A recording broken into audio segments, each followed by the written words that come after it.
11 segunda parte. ¿Pero cómo podía ser posible algo así? Nos preguntábamos. Pero así era. Nuestra localidad, ubicada en el Pirineo catalán muy cerca de Andorra, se encontraba ahora en otra parte. Ni siquiera el clima se correspondía con el nuestro.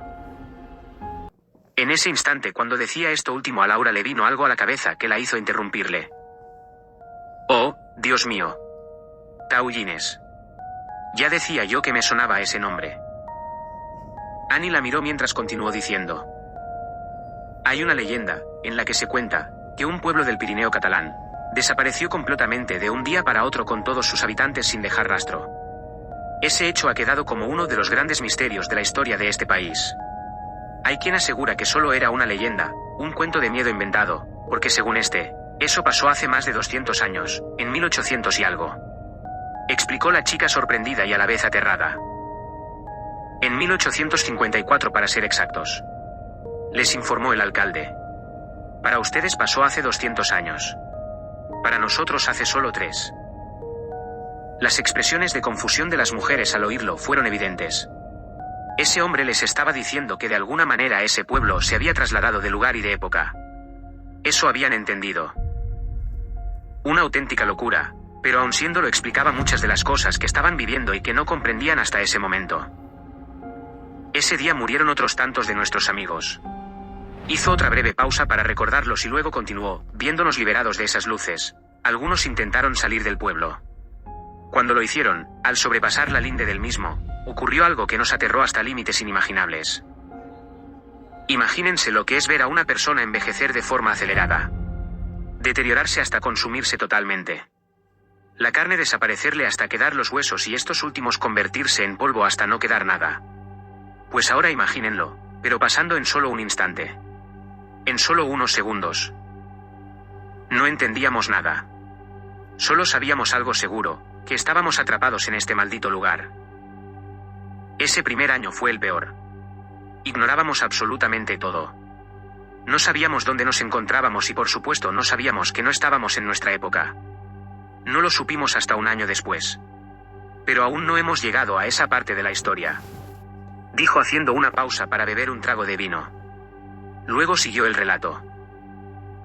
3 días más tarde de ese último incidente, la tercera noche exactamente, volvieron a aparecer esas luces malditas.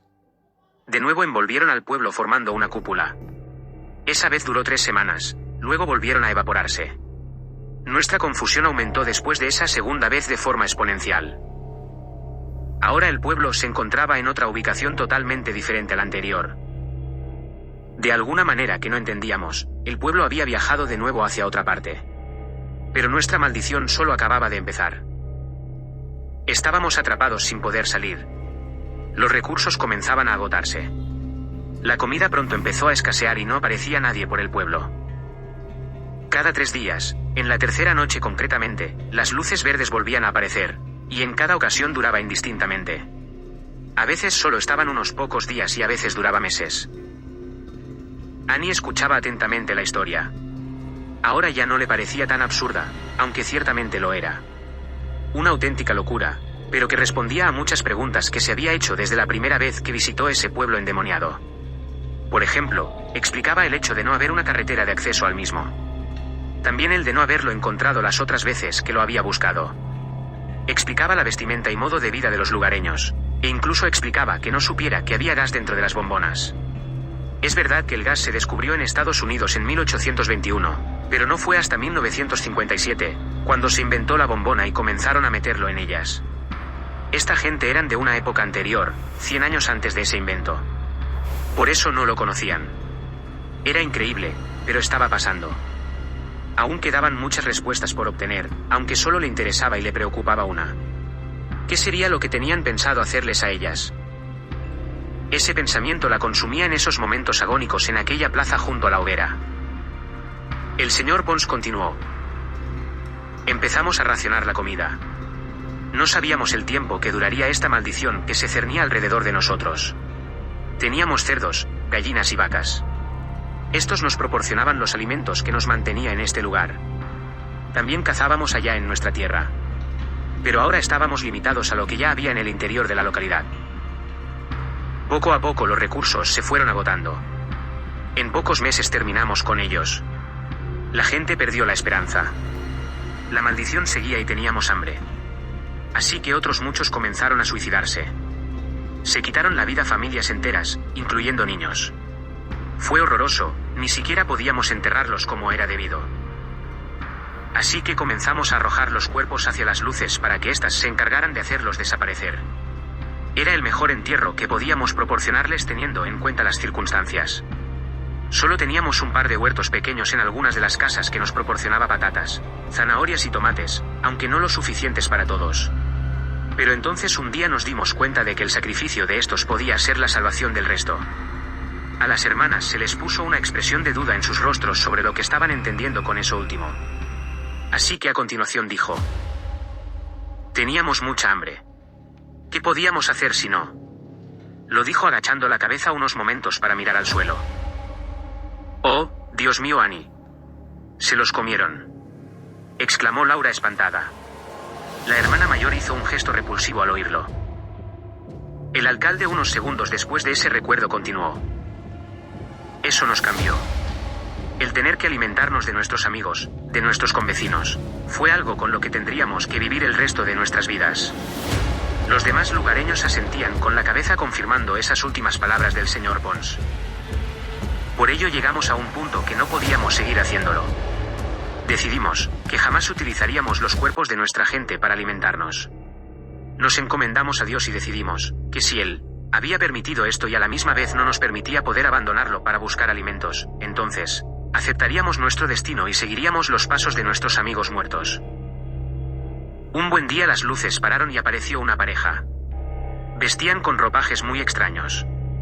Nunca habíamos visto algo similar. Llevaban un aparato en las manos que se ponían en los ojos y miraban a través de ese extraño objeto las casas, e incluso a nosotros. Ellos fueron los primeros en llegar, fue cuando supimos que estábamos en otra época. Imagínense nuestra sorpresa al enterarnos de algo así. Casi perdimos el raciocinio.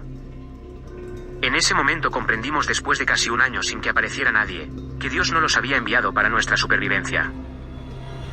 Oh Dios mío, van a comernos. Gritó Laura en un estado de horror absoluto. Al mismo tiempo recordando el estofado que se había zampado, comenzó a vomitar al darse cuenta que la carne ingerida era humana. Ustedes están locos, exclamó Annie en un ataque de pánico. ¿Cómo iba a querer Dios que se coman a las personas? ¿Eso es lo que somos para ustedes? ¿Comida?, dijo totalmente abatida y aterrada. El alcalde no le contestó a la pregunta.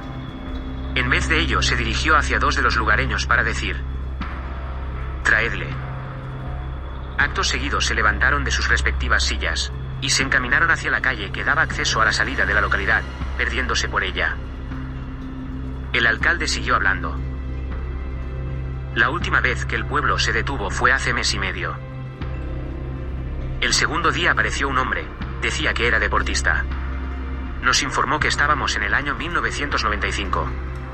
La ubicación donde nos encontrábamos era en mitad de un bosque muy verde. Estuvo lloviendo los 3 días completos. Eso nos vino bien para llenar el pozo de agua. Al menos eso nunca nos ha faltado desde entonces. Con este deportista aprendimos mucho sobre la evolución tecnológica del ser humano. ¿Lo he dicho bien?, dijo dirigiéndose a Annie. Aprendimos lo que eran los coches, la luz eléctrica, el teléfono, incluso el fútbol. Por cierto, se quedó una noche en la casa de los Peralta al igual que ustedes. Hizo una pausa y después dijo: curioso juego ese del fútbol, donde un montón de hombres dan patadas y se pelean por una pelota. ¿Cómo puede entretenerles esa tontería?, añadió.